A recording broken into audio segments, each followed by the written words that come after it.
look, I grew up in communist Poland, and there was a system in which political events directly affected your everyday life.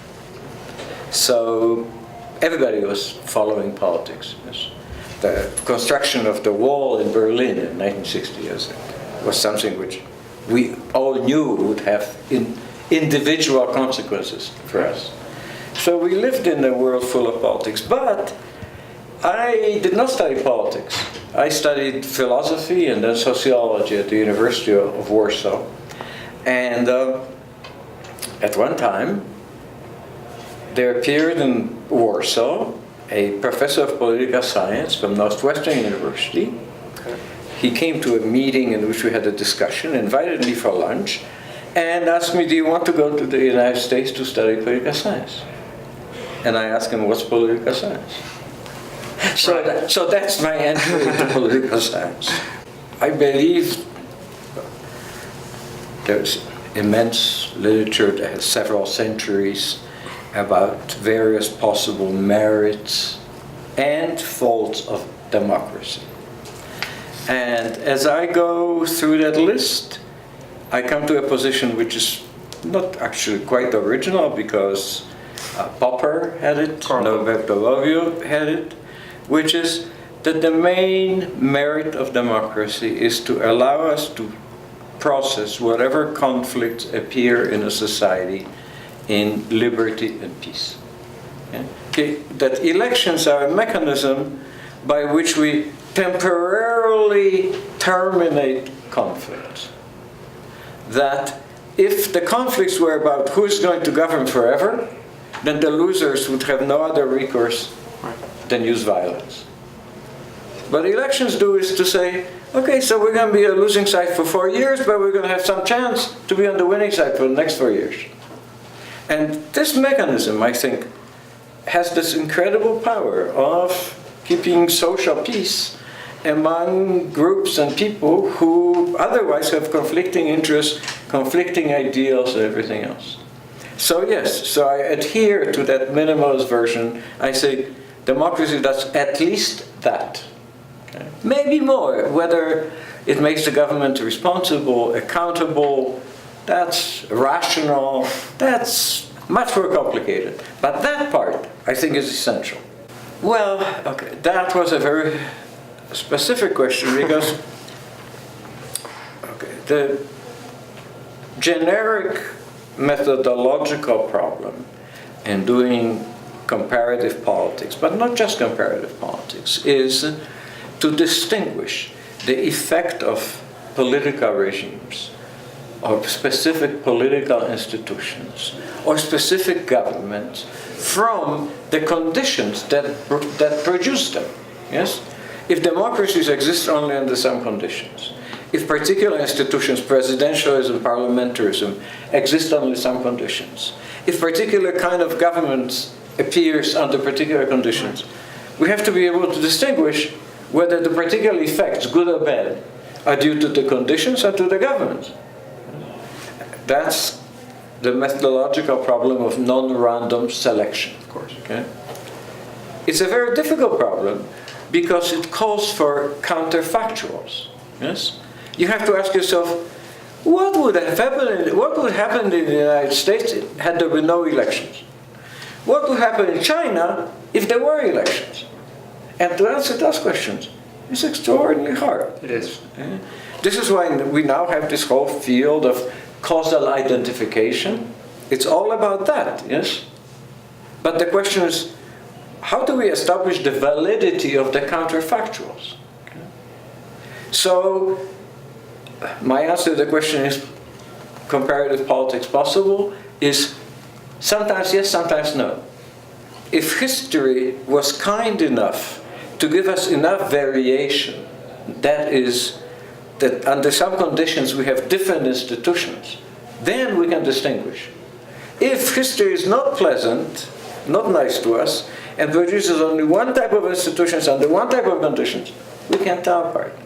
Well, I can tell you, I got involved in the project of transitions from authoritarianism in I think 1979 at the first meeting in Washington, D.C., organized by Guillermo O'Donnell and Philippe Schmitter. There were about 40 people, many of whom became presidents, prime ministers, ministers later on, yes. And after the 2, I think, days of the meeting, it was many days, I realized that nobody mentioned Barrington Moore or Lipset. Most of these 40 people were giving classes in political sociology, political science, and were teaching Barrington Moore and Lipset. So the question, why didn't they mention them? And the answer is, because these views were too deterministic.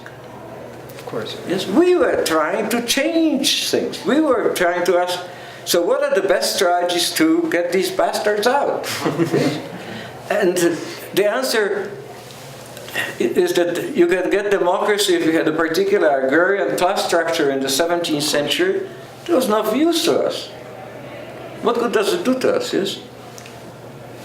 So, in fact, that was the first time that I made a game tree on a still blackboard, and everybody was bewildered. Now, many years later, my friends tell me they were just totally bewildered by having a grain tree, yes? And I was trying to understand, because I was thinking about, actually, there were divisions within the ruling bloc. There were real hardliners who just wanted to repress. There were some reformers who were trying to change things, but in fact, they were trying to increase their relative power within the ruling bloc by allying with some sectors of the opposition. So I thought, no, we have to think strategically about this, how to do it. And that's the beginning of game theory. That's what game theory is about. This is one of these questions about, is the science of comparative politics possible of causality? Yes, perhaps you need some norms to have democracy. But democracy produces those norms. So what is a cause and effect? John Stuart Mill once said, people like to do what they've always done, but they can be taught. Okay. So I don't believe that there are cultural prerequisites for democracy. No. Okay. Okay. I think you can install democracy. Democracy is not produced by Democrats. I don't believe that. Okay? I think Democrats are produced by democracy. See, if you have a system that works, people are pretty happy, they'll be Democrats. On the other hand, when people are unhappy in their life, their girlfriend leaves them, maybe they lost their job, their football team lost a game, they blame government. They blame the government. They blame government. So, I don't think there are clear relations there. Well, okay, look, here we know something. So we know that traditionally, automatization replaced a lot of people from their positions, but created a lot of new jobs. So net effect of automatization on demand for labor traditionally has been about zero. Now there are big debates whether the new technology is not revolutionary. The old technology was to replace muscles. The new one is to replace brains. Right? So on this topic, there's a very interesting report done by an international consulting firm, McKinsey, which says that 60% of occupations have at least a 30% component that can be automatized. And their forecast is that the demand for labor is going to go down, down, down, down. There are people who really kind of have a dramatic scenario. People who do artificial intelligence at MIT who think that this technological revolution change is revolutionary, and that more and more people will be replaced. Doctors, not only mechanical lower occupations, but doctors. The computer programs diagnose better than doctors. Okay. What about political scientists? we are not enough of a science yet to be replaced. We're still too incoherent to be replaced by a program. Yeah? Well, look, on this I can sort of have a mantra, which is learn as much methods, as much mathematics as possible. And the mantra is why? Because I think that the most important thing to learn is to learn how to learn. That whatever substantive things you're going to learn now, they're going to be obsolete in a few years. Yeah. In my life, there were so many new methods, yes, that one had to learn. But it's this capacity of being able to learn that's most important. And for that, I think the more kind of basics you have.